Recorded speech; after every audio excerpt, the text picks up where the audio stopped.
Knowledge वाले सब बकवास, ओनली हैबिट मैटर। मेरे ना 2-3 बचपन के सिद्धांत है जो मैं आज भी सिखाता हूँ। एक, मैं ना सेकंड रहने में बिलीव नहीं करता, ऑलवेज बी फर्स्ट। मेरे को ये रहता है कि जो भी है ना सबसे बड़े स्केल पे खेलो। तो मैं बड़े खेल में यकीन करता था, डिबेट करना है तो नेशनल जाना है, नीचे का मैं कुछ नहीं जानता था। एक और मेरा कारण रहा, मैं ना कहीं भी जाने के लिए बचपन से साथ नहीं ढूंढता, तो मेरे को इससे कभी कोई मतलब नहीं रहा कि मैं वहां कोई जा रहा है कि नहीं। मैं हैबिट का चैंपियन हूं, तो मैं ना कभी सेकंड रो में नहीं बैठता।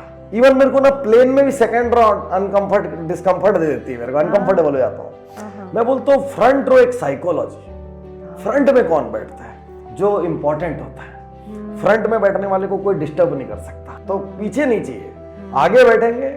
एक मीटिंग में बैठे तो टॉप मोस्ट आदमी के बाजू में बैठेंगे, क्योंकि उनका ऑरा, उनकी बातें, उनकी सोचने का तरीका, वो सब आपको रब करता है। तो चाइल्डहुड ट्रबल्ड जरूर था, लेकिन सपने हमेशा से बड़े थे। आपने एक बहुत अच्छी चीज़ कही थी और अभी भी आपने कही कि आप नॉलेज और हैबिट में अगर बात करेंगे तो आप हैबिट को चूज़ करेंगे नॉलेज के ऊपर अगर देखा जाए। और ये बहुत ही कॉन्ट्राडिक्टरी चीज़ है। यूजुअली ये कहा जाता है कि भाई आप नॉलेज बढ़ाइए, नॉलेज से आपको लोग पहचानेंगे। तो ये हैबिट का जो आपका फॉर्मूला है, और आई थिंक आप हर जगह ये बताते भी हैं, ये कितना कारगर होता है? मैडम, तो नॉलेज के डायरिया डिसेंट्री के युग में जी रहे। एक ही दिन के व्हाट्सएप में इतना नॉलेज आता है कि एक जन्म उसी से निकाल लो, आप अगले दिन कुछ भी मत पढ़ो, आप छोड़ दो सब कुछ पढ़ना। The difficulty is what to select. एक गूगल देवता में एक बटन दबाओगे, इतना नॉलेज देता है कि आपको फेक और सही नॉलेज में भी डिस्टिंक्शन करना मुश्किल हो जाता है। Knowledge is rubbish.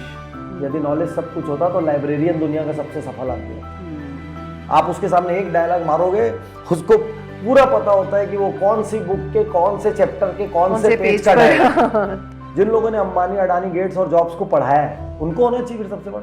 किसको नहीं पता कि गुस्सा करने से संबंध खराब होते हैं? फिर हर घर में आधे आदमी को गुस्सा क्यों?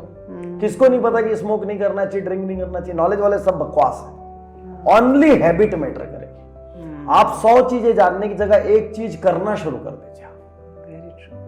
एक ही चीज, आप कोई इतनी सी, आप दिन में 5 आदमी की तारीफ करना शुरू कर देंगे एक हैबिट अपना के, तो एक महीने में 150 और एक साल में 1800 ब्रांड एम्बेसडर होंगे आपके मार्केट। आप जिस तरह से बात कर रहे हैं, इतने अलग अलग फॉरेक्स मार्केट की बात हो, चाहे शेयर मार्केट की बात हो, चाहे बिजनेस वर्ल्ड की बात हो, या रिलेशनशिप टिप्स की बात हो, तो ये कैसे पॉसिबल है कि एक व्यक्ति उसको इतने सारे फील्ड्स का इंसाइट इतना बारीकी से है?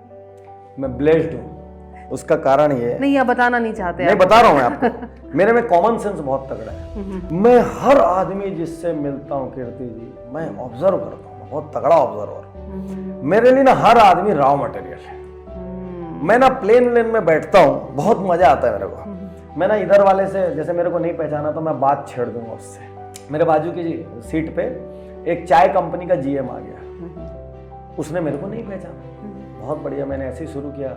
और चाय कैसी कैसी आ रही है आजकल, ग्रीन टी क्या होती है, फला क्या होती है, black coffee, white coffee, green coffee, दुनिया की सबसे महंगी चाय।